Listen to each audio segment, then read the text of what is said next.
Captain Frank Umbrino, U-M-B-R-I-N-O. At about 1:45 this afternoon, officers were called to a house on Maryland Street for the report of a person inside, unresponsive. Officers arrived on the scene, and they did find a male in his 30s suffering from multiple gunshot wounds who was obviously deceased.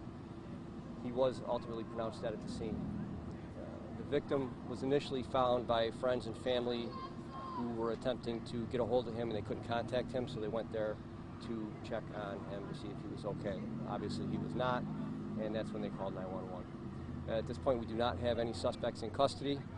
Investigators are still on the scene. There's a lot of evidence to process, and I anticipate we'll be out here for probably at least another 2 hours.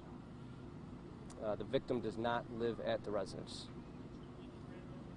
So are you ruling this a homicide, or does it appear these were self-inflicted wounds? What's the investigation saying? Oh no, he was shot multiple times. It's definitely not a suicide. It is definitely a murder investigation.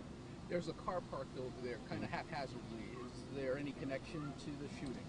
That's one of the friends and family members that initially had found the victim and called 911. All right, so he was found inside the house? Yes, correct. What was this gentleman doing at the house? That remains to be seen. We're still very early on in the investigation.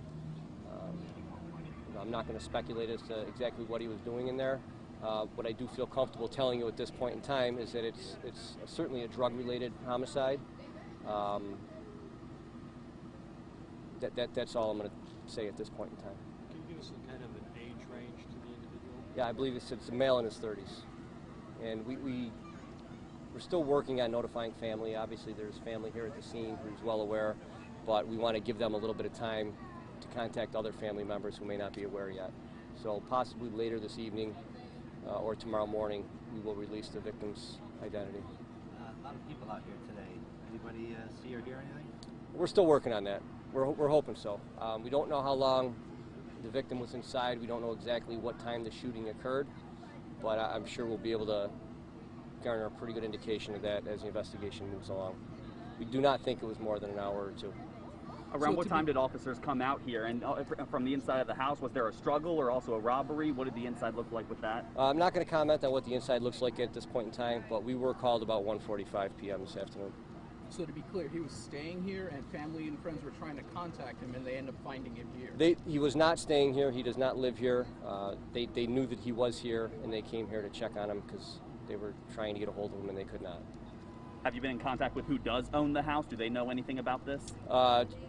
Not prepared to talk on that yet. We haven't had a chance to get a hold of everybody we need to get a hold of. So I don't know who's supposed to be staying there yet.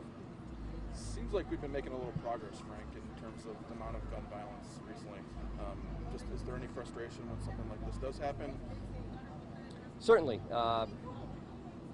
It's extremely frustrating for us. Every time somebody gets shot, whether or not they die, anybody who gets shot, they're usually suffering life-altering injuries. Unfortunately, the only ones that we hear about are the people that die. All too often we forget about those who are shot who have life-altering injuries. The rest of their life is going to be altered in some drastic way most times.